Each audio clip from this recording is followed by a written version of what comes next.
we are going to talk about blood vessels of the neck under the category of head and neck. Let's see the video.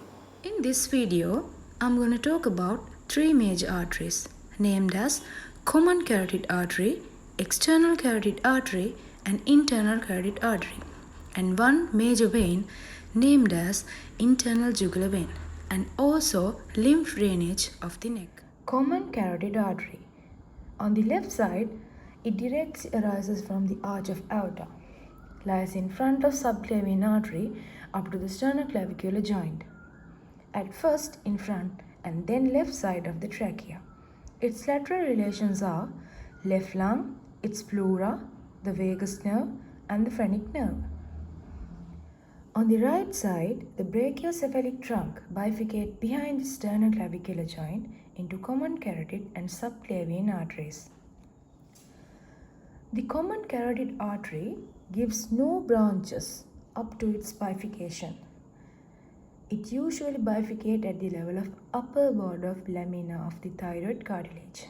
That means near the upper border of C4 vertebra. This bifurcation also can be happen near the tip of the greater horn of the hyoid bone. That means C3 vertebra level. The terminal portion of the artery shows a slight dilation. The carotid sinus include the commencement of internal carotid artery. In this area, baroreceptors are located and they can sense the blood pressure differences. The surface marking of common carotid artery. It's a vertical line from sternoclavicular joint to the upper border of thyroid cartilage. Common carotid vessels can be surgically exposed by retracting the lower part of sternocleidomastoid backward and incising the carotid sheath. During this procedure, middle thyroid vein divided between ligatures. The carotid pulse can be felt by pressing backward between trachea and lower larynx medially, sternocleidomastoid muscle laterally. That means we are pressing the artery against the anterior tubercle of transverse process of C6 vertebra. Carotid body lies posterior to the point of bifurcation of common carotid artery. This is innervated by glossopharyngeal nerve. Carotid body is a chemoreceptor that can sense excess carbon dioxide tension or reduced oxygen tension in blood. That means it produces reflexes that cause a rise in blood pressure, heart rate and respiratory movements.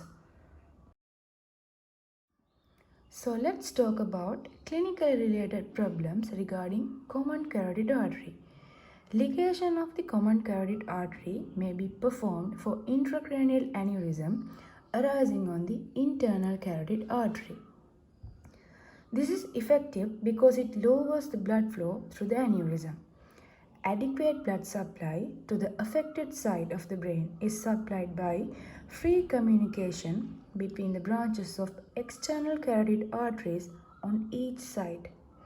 Within the cranium, cross circulation occurs through cycle of Wills. Carotid body tumors form swelling at the anterior border of sternocleidomastoid at the level of carotid bifurcation, and it exhibits transmitted pulsations from the arteries. So now, external carotid artery. Except at its commencement, it lies in front of the anterior border of sternocleidomastoid, quite superficially in the anterior triangle of the neck, where its pulsations are visible and palpable. The surface marking of external carotid artery is a line from bifurcation of common carotid artery passing behind the angle of mandible to a point immediately in front of tragus of the ear. The vessel can be surgically exposed in front of the upper part of sternocleidomastoid by ligating the facial vein before it enters into the parotid gland. The 12th cranial nerve should not be damaged during this procedure. At the commencement of external carotid artery, this internal jugular vein lies in the lateral side, but then it goes posterior and becoming the lateral relationship of internal carotid artery. At first, the external carotid artery deep to internal carotid artery, but then it passes anterior and lateral to it. But deep to posterior belly of digastric muscle stylohyoid muscle, 12th cranial nerve, and facial vein. When this artery ascends beneath these structures, it pierces the parotid fascia and enters into the parotid gland, where it lies deep to facial nerve and retromandibular vein. At the end, it divides into its terminal branches named as maxillary artery and superficial temporal artery. Because of it lies inside the parotid gland, it is separated from the internal carotid artery by the deep part of parotid gland and its fascia, styloid process, stylohyoid ligament, styloglossal muscle, stylopharyngeal muscle, glossopharyngeal nerve, pharyngeal branch of vagus, if present, tract of branchial fistula. Before this artery divides into two terminal branches, it gives off 6 branches, 3 from front, 2 from behind, and 1 from deep or medial side. So let's talk about superior thyroid artery. It arises at the commencement of external carotid artery, runs almost vertically downward to the upper pole of thyroid gland, and with its vein. And it gives 4 major branches named as infrahyoid, sternocleidomastoid, superior laryngeal, and cricothyroid. This superior laryngeal artery crosses thyrohyoid membrane with internal laryngeal. This cricothyroid artery crosses cricothyroid membrane to anastomose with contralateral arteries. The second of all 3 arteries, which arises from the front of the external carotid artery as well as above to the superior thyroid artery, is lingual artery. It forms a loop that going forward along the greater horn of hyoid bone but deep to hypoglossus muscle. And also this 12th cranial nerve and the lingual vein that cannot be seen in here pass this loop laterally. Next, the facial artery. Third branch arises from the front of the external carotid artery. Then it runs upward on the posterior constrictor. At the same time gives 2 branches named as tonsillar branch, which supplies palatine tonsil, and this ascending palatine branch which supplies soft palate. Then this artery going deep to the digastric and stylohyoid muscles and then loop over the posterior superior surface of the submandibular gland and then hook around the mandible where its pulsations can be felt and then enters into the face. Before passing into the face, it gives off submental arteries which has perforating branches to anastomose with sublingual branches of lingual artery through mylohyoid muscle. Occipital artery arises from the back of the external carotid artery as same level as facial artery. It runs along the inferior border of the posterior belly of digastric muscle and it grooves at the base of the skull the area named as occipitomastoid suture where its pulses are often palpable and it supplies to the back of the scalp. It gives 2 branches to sternocleidomastoid. Upper branch guide to accessory nerve. The hypoglossal nerve hook around the lower branch. Posterior auricular artery arises often within the parotid gland above the level of digastric muscle and the back of the external carotid artery. 1 branch from it supplies the scalp. Auricular branches of this artery supplies the pinna of the ear. Stylomastoid branch enters to stylomastoid foramen and supplies facial nerve. This stylomastoid branch may arise from occipital artery also. Ascending pharyngeal artery, the 6th branch of external carotid artery which arises just above the commencement of external carotid artery. It runs along the side wall of the pharynx but in front of prevertebral fascia and deep to internal carotid artery. It supplies pharyngeal wall and soft palate and it sends meningeal branch through foramen lacerum, jugular foramen and hypoglossal canal. The internal carotid artery. It arises at the bifurcation of common carotid artery. At the origin, it is lateral to external carotid artery but then it passes posteriorly to more medial and deeper place. This artery continues upward within the carotid sheath with internal jugular vein at its lateral side and the vagus nerve places between the artery and the vein. Carotid sheath is a connective tissue sheath which encloses the common carotid artery, internal jugular vein, and vagus nerve. Common carotid artery and internal carotid artery lie medial part of the carotid sheath, and internal jugular vein runs downward and lateral to those arteries.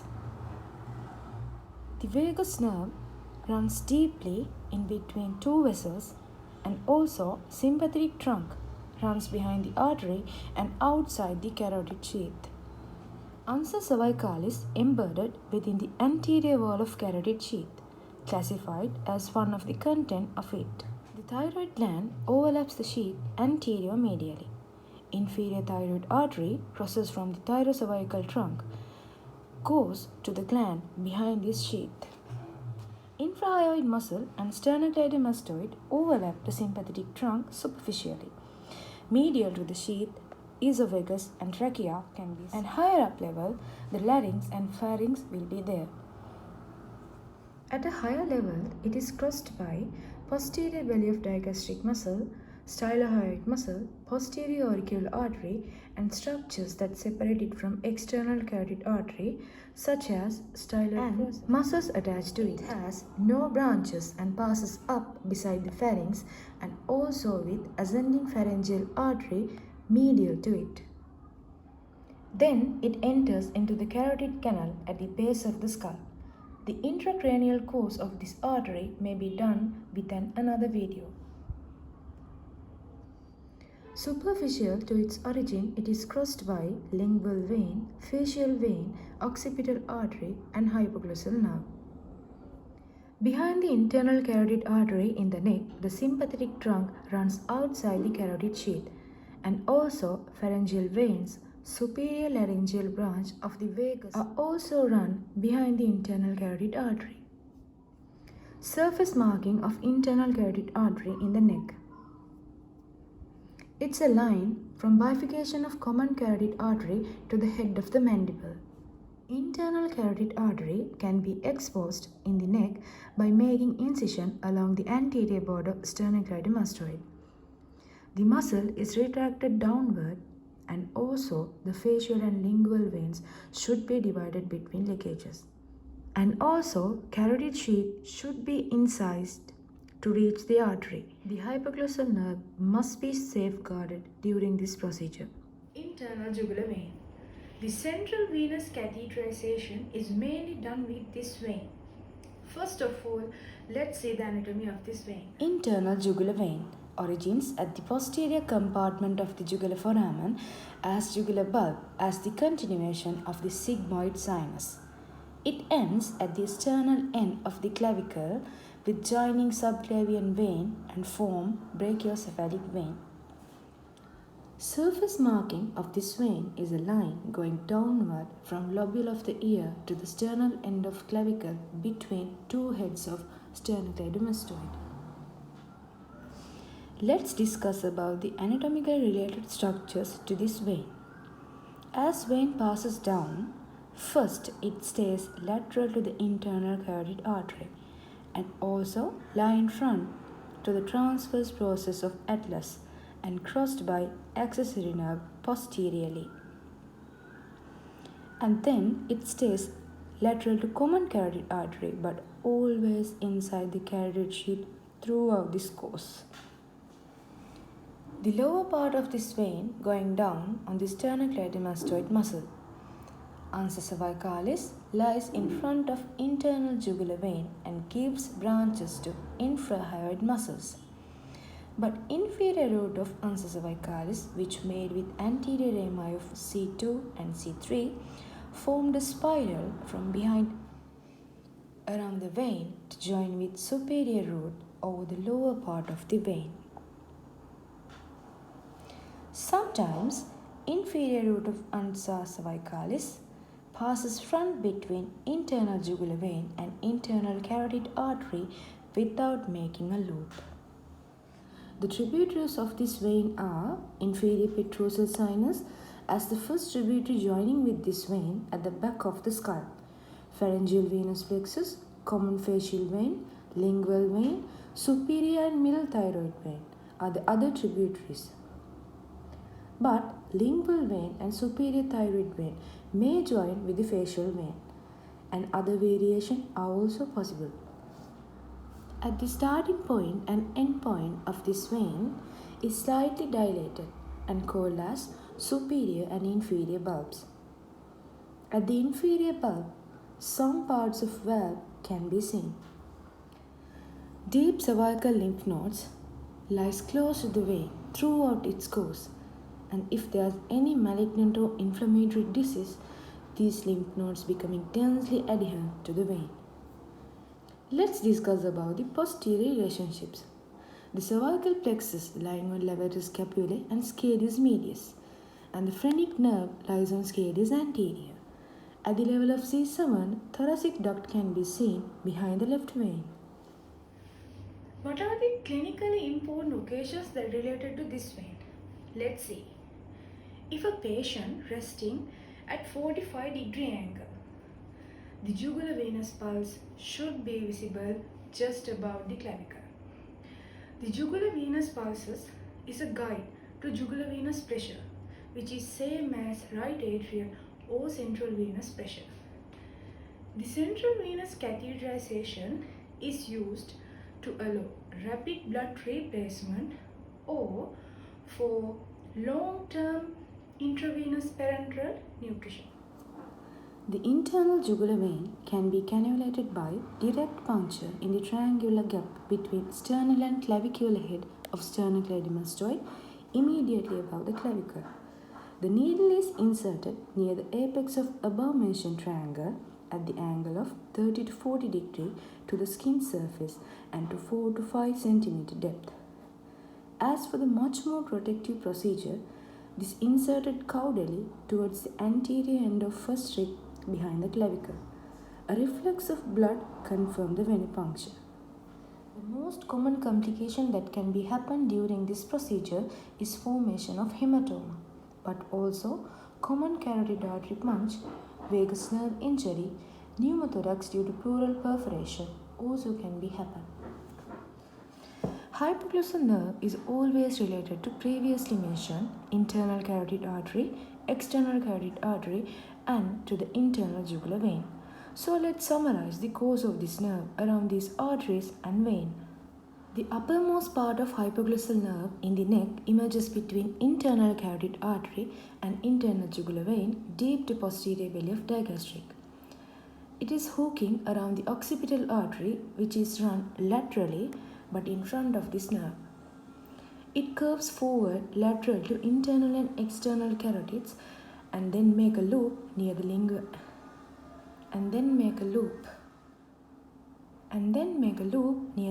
artery. As this crosses these arteries, it lies just below the posterior belly of digastric and behind its tendon and just above to the tip of the crater horn of the hyoid bone. Lymph nodes of the neck. There are two major groups. First as horizontal nodes, second as vertical nodes. Horizontal nodes lies along the external jugular vein and serves parotid and lower part of ear. They are named according to their position, such as submental, submandibular, superficial parotid or preauricular, or in here parotid, and mastoid, suboccipital nodes. These nodes drain the superficial tissue of the head. Efferents then pass to deep cervical nodes. Some lymph nodes pass direct to cervical nodes bypassing with horizontal nodes. Vertical nodes drain the deep structure of the head and neck. The most important is the deep cervical nodes that extend along the internal jugular vein from the base of the skull to the root of the neck. The lymph passes then via the jugular trunk to the thoracic duct or right lymphatic duct. Along the front of the neck, another group of vertically oriented nodes can be seen. They are infrahyoid, prelaryngeal, pretracheal, and paratracheal nodes. These drain the thyroid, larynx, trachea, and part of pharynx, and empty into deep cervical nodes. Jugulodigastric or tonsillar nodes.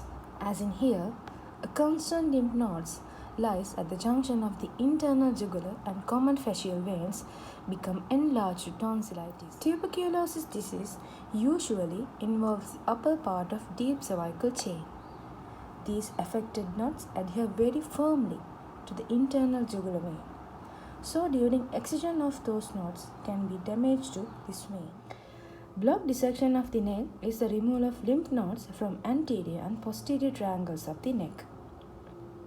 The usual incision for this is Y-shaped incision, and its middle point represents the upper border of thyroid cartilage, lowest point represents the midpoint of clavicle, the anterior limb extending to the mandibular symphysis, and the posterior limb is extending to the mastoid process. The structures are removed from the area that covered above by the mandible, below by the clavicle, and between the midline and the anterior border of trapezius muscle. That means all the structures between platysma and pretracheal fascia enclosed are removed, but preserving only carotid arteries, vagus trunk, cervical lingual and hypoglossal nerves. During this procedure, all the structures that are related to lymph nodes are removed, such as sternocleidomastoid, omohyoid, and digastric muscles, submandibular gland, lower pole of thyroid, and also external and internal jugular veins. That's all for today. Thank you for watching. Please like this video and subscribe our channel to get more videos like this.